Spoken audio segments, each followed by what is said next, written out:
vérité au cœur de l'information.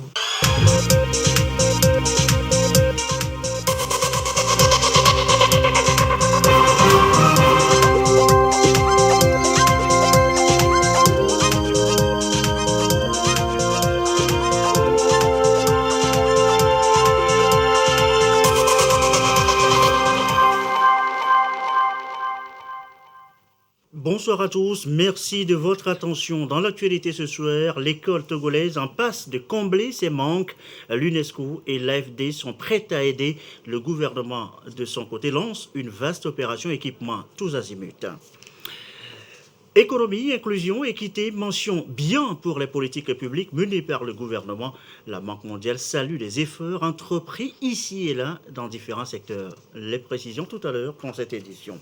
Et puis suite de notre destination Yoto avec ce soir, focus sur le palmier à huile, une véritable mine d'or pour la région, une solution au chômage dans le village et une activité génératrice de revenus pour les femmes. Nous irons encore ce soir à Répé dans ce 20h. Voilà, madame, monsieur, le sommaire, bienvenue, voici le journal. L'enseignement à l'ouverture de ce journal. Les manuels scolaires, pas toujours disponibles partout pour élèves et étudiants au Togo. Les ressources éducatives manquent. Eh bien, c'est le constat dressé par l'UNESCO et l'AFD. Les deux institutions sont prêtes à aider le Togo et les autres pays identifiés dans leur rapport diagnostic à combler ce manque. Dodo Arrêt. Des écoles sans manuel scolaire, il en existe encore dans les États francophones. Des ressources éducatives quasi absentes, pourtant indispensables pour une éducation de qualité.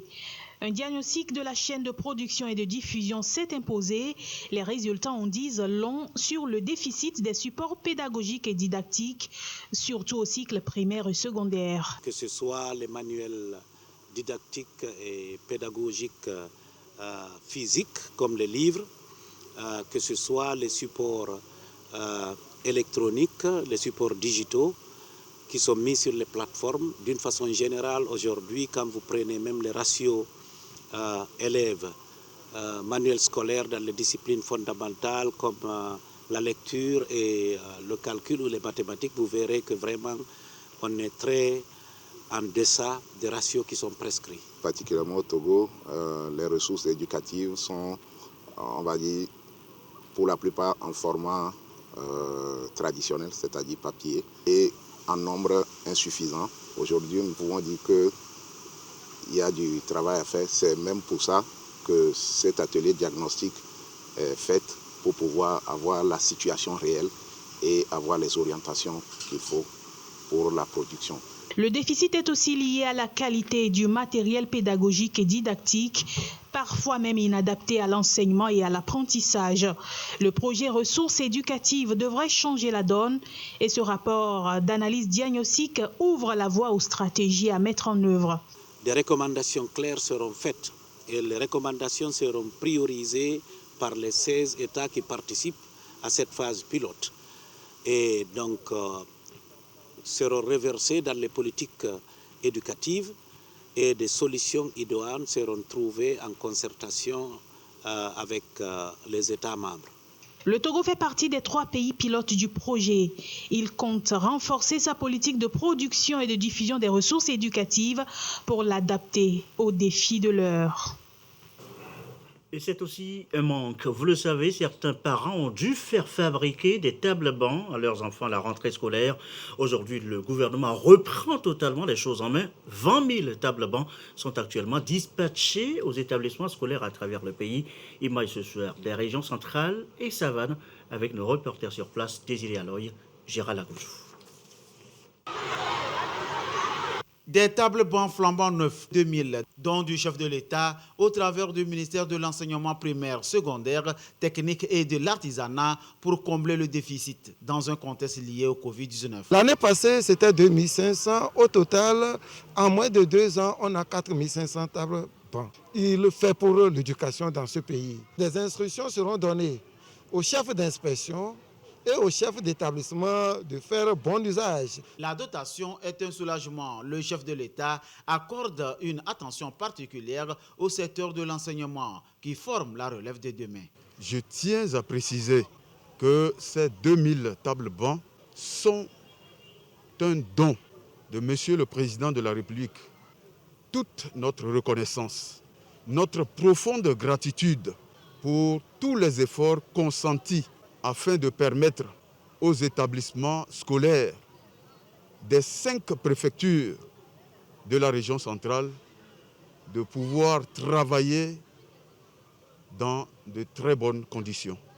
Objectif, offrir de meilleures conditions d'apprentissage aux élèves et aux corps enseignants. Et en donnant les tables bancs, les enfants vont s'asseoir à 2 et la distanciation sociale va être respectée. Donc c'est une bonne mesure que nous saluons. Soyez rassurés que nous allons nous mettre au travail et avec nos enfants pour produire surtout des résultats escomptés afin que le gouvernement puisse nous aider davantage. Ces tables bancs s'inscrivent dans la mise en œuvre de la feuille de route gouvernementale 2020-2025, notamment le projet P9 relatif à l'augmentation des capacités d'accueil à travers la construction de 30 000 salles de classe et la modernisation des équipements scolaires. Désormais, les problèmes que nous avons au niveau des places assises sont en train de trouver graduellement des solutions. Et c'est le lieu de dire vraiment merci au chef de l'État. Par la même occasion, le préfet de Tone, Douti Yendjoukoa Timbiadja, a également exprimé sa gratitude au gouvernement pour ses efforts en faveur de la région des Savanes ces dernières années. On reste à l'école, à l'heure de la récréation, comme un peu dans la cour du roi Péto. Chacun fait un peu ce qu'il veut, l'ordre et la discipline absents, tant pis pour les surveillants. Ce que font nos enfants, la récréation, eh bien, c'est un reportage de Abidé Niasimbe dans une école de la place. Regardez.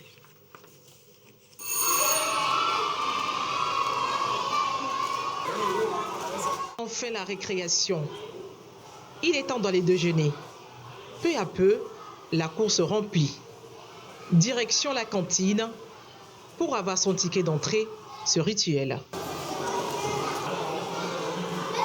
Menu du jour, de l'igname avec des pâtes. Et la portion est à part égale.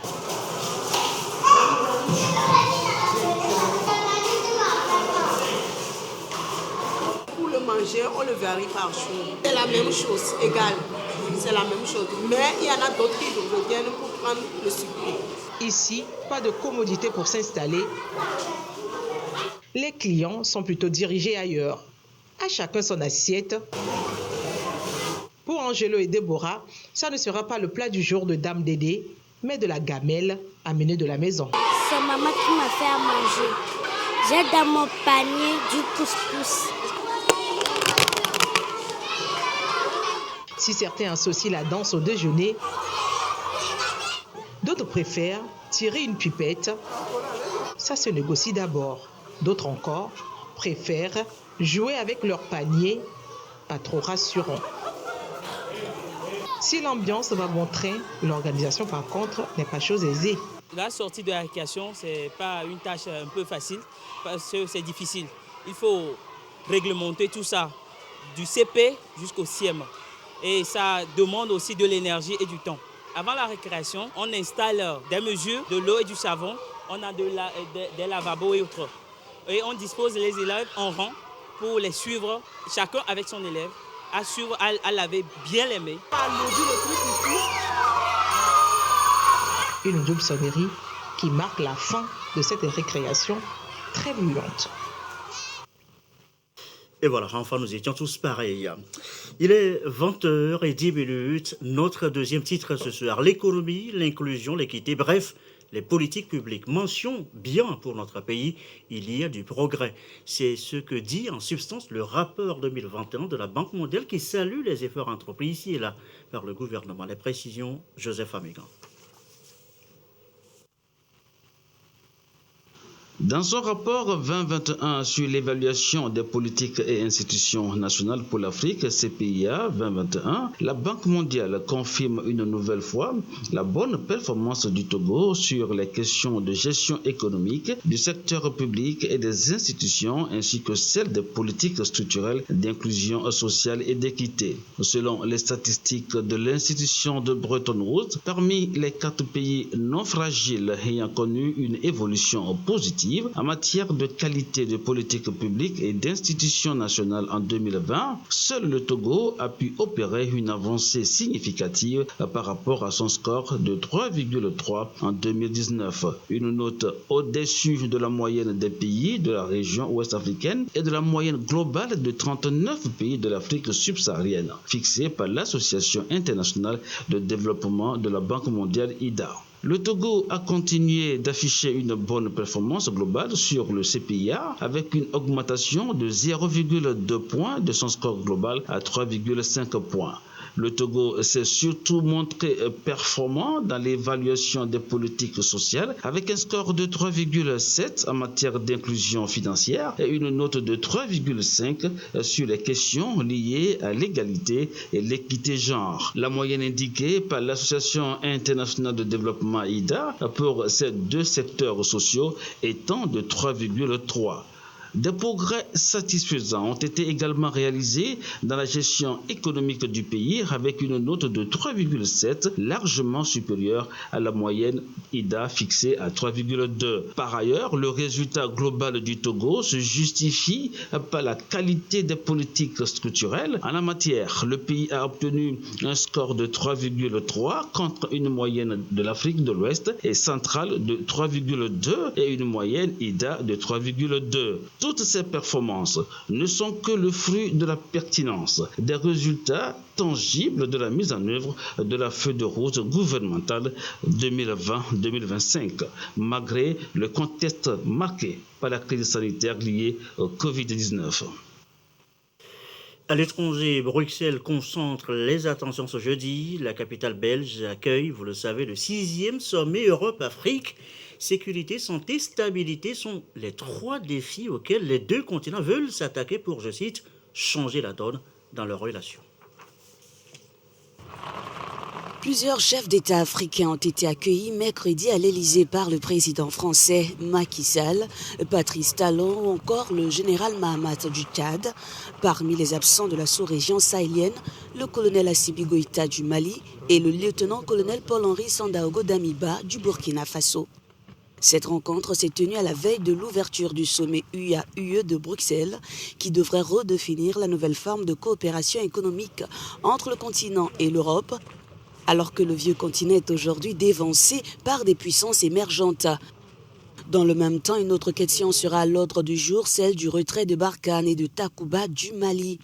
Les tensions se sont exacerbées entre Bamako et son allié, affectant ses relations avec ses voisins régionaux qui ont imposé des mesures draconiennes à son économie. Pour la France, le divorce d'avec Bamako n'affectera pas les autres pays du Sahel. Des opérations militaires seront maintenues dans la région. Cette décision de Paris rencontrera l'aval de l'Europe qui est critiquée pour avoir maintenu un vieux modèle colonial d'investissement dans lequel les Africains ne sont que des exportateurs de matières premières. Alors que s'ouvre ce sommet UE-UA, la présidente de la Commission européenne Ursula von der Leyen a promis que l'Europe mobiliserait plus de 150 milliards de dollars au cours des prochaines années pour aider à développer les infrastructures africaines. Alors à quoi va ressembler cette nouvelle coopération entre l'Afrique et l'Europe? C'est tout l'enjeu de ce sommet. Et justement, ce sommet intervient en pleine crise franco-malienne, relations tendues, c'est le moins qu'on puisse dire. Conséquence, la France et ses partenaires européens ont officialisé ce jeudi le retrait militaire du Mali au terme de 9 ans de lutte anti-djihadiste menée par Paris. Le retrait du Mali est acté. Emmanuel Macron, entouré des présidents du Sénégal, du Ghana et du Conseil européen, justifie la décision de mettre fin à l'intervention de Barkhane et de Takuba en territoire malien. Le président français récuse toute idée d'un échec. Nous ne pouvons pas rester engagés militairement aux côtés d'autorités de fait dont nous ne partageons ni la stratégie ni les objectifs cachés. C'est la situation à laquelle nous sommes confrontés aujourd'hui au Mali. L'arbitrage a été finalisé lors d'un dîner mercredi à l'Élysée avec les représentants d'une vingtaine de pays africains et européens, tous associés dans la lutte contre le terrorisme au Sahel. Le Sénégalais Macky Sall, président de l'Union africaine, dit prendre acte d'une décision qui ne signifie pas pour autant la fin de toute intervention. Nous avons salué également la position de toute l'Europe qui a été réaffirmée hier de continuer sa présence en Afrique et au Sahel pour lutter contre le terrorisme, parce que ça ne saurait être une lutte qui serait laissée aux seuls Africains. C'est une lutte globale. Ce retrait peut-il avoir un effet domino au Mali? Avec le départ des troupes françaises de Barkhane, l'Union européenne s'interroge. Ces missions de formation de la police et de l'armée doivent-elles continuer? J'ai envoyé une mission au Mali afin de vérifier avec les autorités maliennes sous quelles conditions et sous quelles garanties nous pourrions envisager la possibilité de garder ou de ne pas garder notre travail de mission de formation. Berlin aussi se déclare sceptique sur la prolongation de la présence de ces troupes engagées au nom de l'UE et de l'ONU. Le mandat de la MINUSMA, la force onusienne au Mali, prend fin le 30 juin. Rien ne dit qu'il sera renouvelé. Cela dit, on en vient maintenant au contexte Covid chez nous, au Togo, avec des chiffres du jour.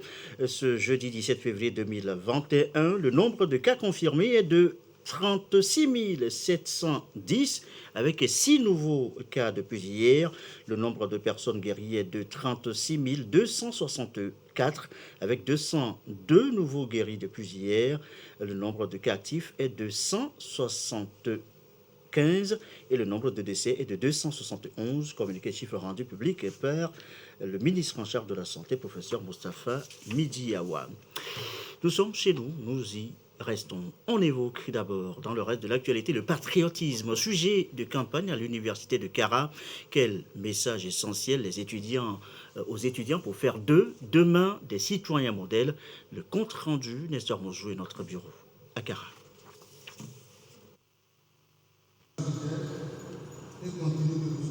Une observation de la société togolaise actuelle permet de constater que l'on assiste de plus en plus au mépris de la loi, au déficit de l'engagement citoyen, aux actes de vandalisme lors des mouvements de revendication.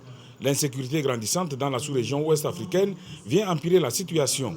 Les étudiants étant l'avenir du pays, le ministère en charge de la formation à la citoyenneté juge nécessaire de les sensibiliser afin qu'ils puissent participer activement à l'élimination de la violence sous toutes ses formes et contribuer ainsi au développement du pays à travers l'esprit patriotique. C'est ce qui explique la campagne que le ministère chargé de la formation à la citoyenneté mène à l'université de Kara. Cette campagne-là a choisi les étudiants parce qu'ils sont la crème, c'est l'intelligentsia des jeunes aujourd'hui. Et les étudiants ont cette chance-là de faire le maillage de notre territoire parce que dans les universités publiques, on trouve au moins des étudiants en provenance de chaque contrée reculée. Alors, qu'est-ce qui sera fait concrètement? Il sera question d'échanger avec les étudiants sur des thématiques, notamment les étudiants patriotes, face aux défis sécuritaires. Les défis sécuritaires sont le terrorisme aujourd'hui, les braquages que nous vivons, le phénomène de la drogue aussi qui est là, et la pandémie à Covid-19 aussi. Nous allons leur rappeler la nécessité d'être de vrais patriotes, comment un patriote doit se comporter. Les étudiants vont à leur retour être des relais auprès de leurs parents dans la coproduction de la sécurité, notamment attirer leur attention sur la vigilance. Le directeur de cabinet du ministre des Droits de l'Homme, de la formation à la citoyenneté et des relations avec les institutions de la République, Jerry Adjawe, en lançant la campagne, a relevé que l'intérêt de l'initiative est de contribuer à l'affermissement de la fibre patriotique chez les étudiants. Au menu de la campagne, des communications, des espaces de jeu et des émissions radiophoniques. Et je vous l'annonçais dans le sommaire, focus à présent sur une région et sa vache à lait.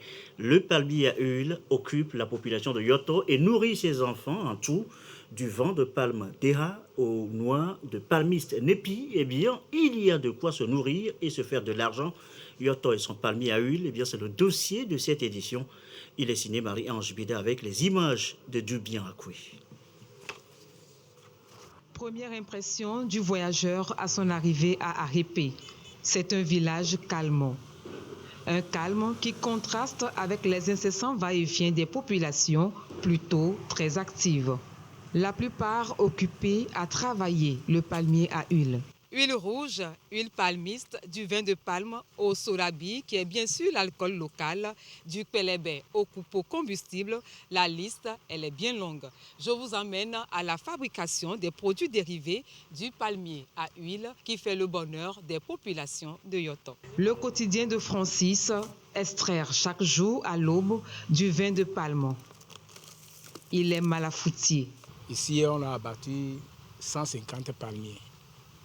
Bon, les palmiers de cette taille, déjà, c'est des palmiers qui ont à peu près 15 à 20 ans ça, que nous abattons. Et c'est ça qui est bon pour faire le vin de palme. Du vin de palme à transformer plus tard en alcool, le fameux sorabi. En plein 200 pieds. J'achète 200 pieds de palmiers que j'exploite. J'en tire des bénéfices. Au début, c'était plus rentable, mais avec la sécheresse, ce n'est plus aussi juteux. Une fois de retour à la maison, on peut apprécier le produit. Un véritable délice. Mais attention à ne pas en abuser.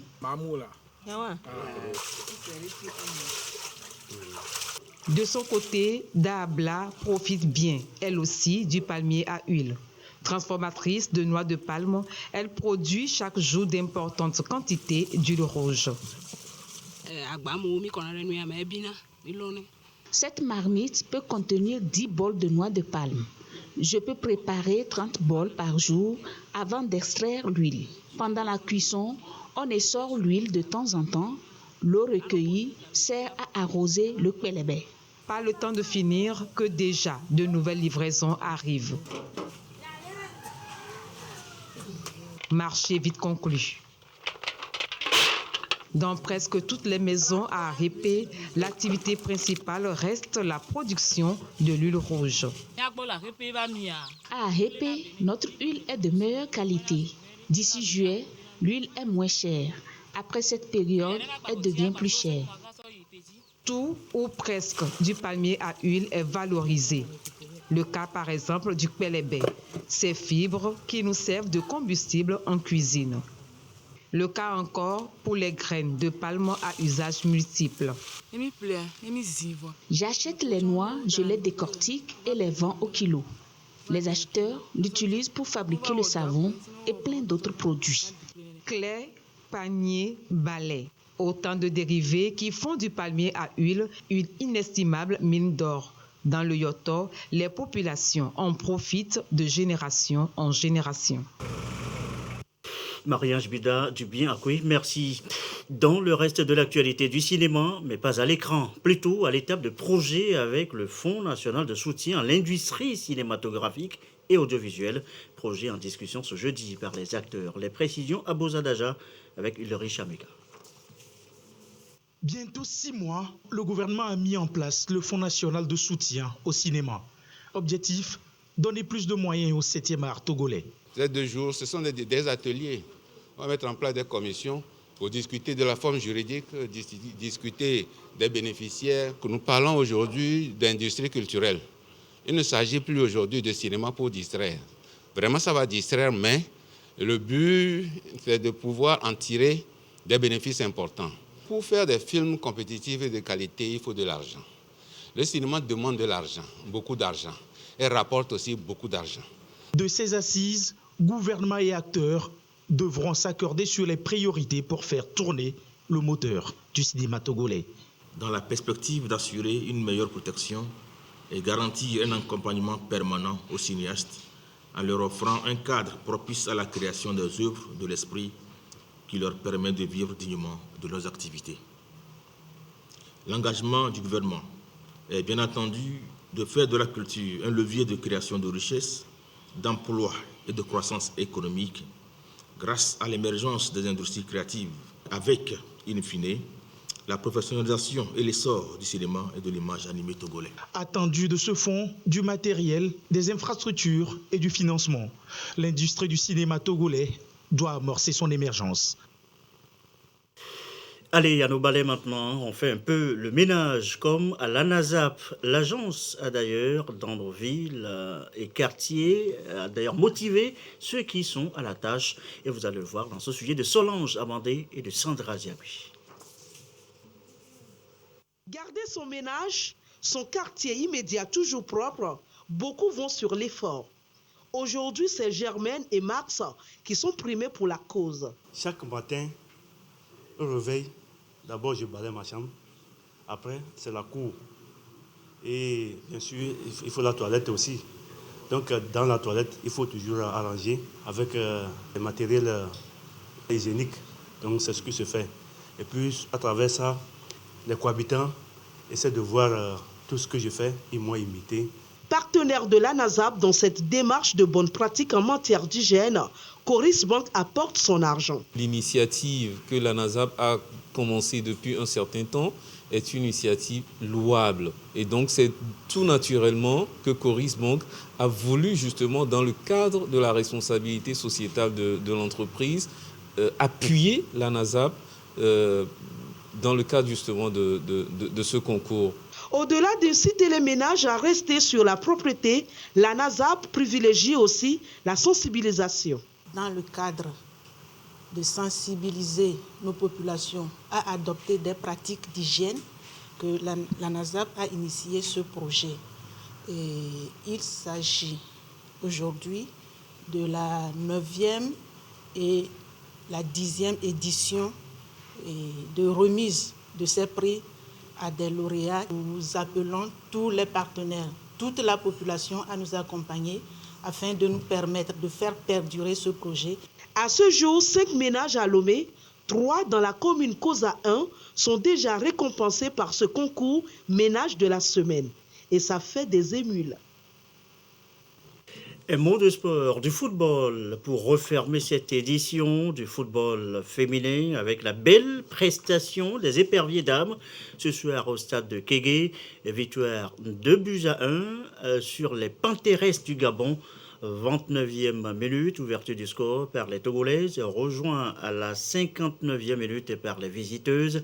Nimtema Odette a donné la victoire au Togo dans les arrêts de jeu pour cette deuxième journée des éliminatoires de la CAN féminine Maroc 2022 en juillet. Match retour mercredi prochain à Libreville. Les éperviers dames qui nous permettent de rêver pour une qualification historique. Ceci met fin à cette édition du soir. Merci à vous qui nous suivez ce soir dans le Yoto et à Libreville, au Gabon. Et comme d'habitude, toujours fidèlement, très belle soirée à vous.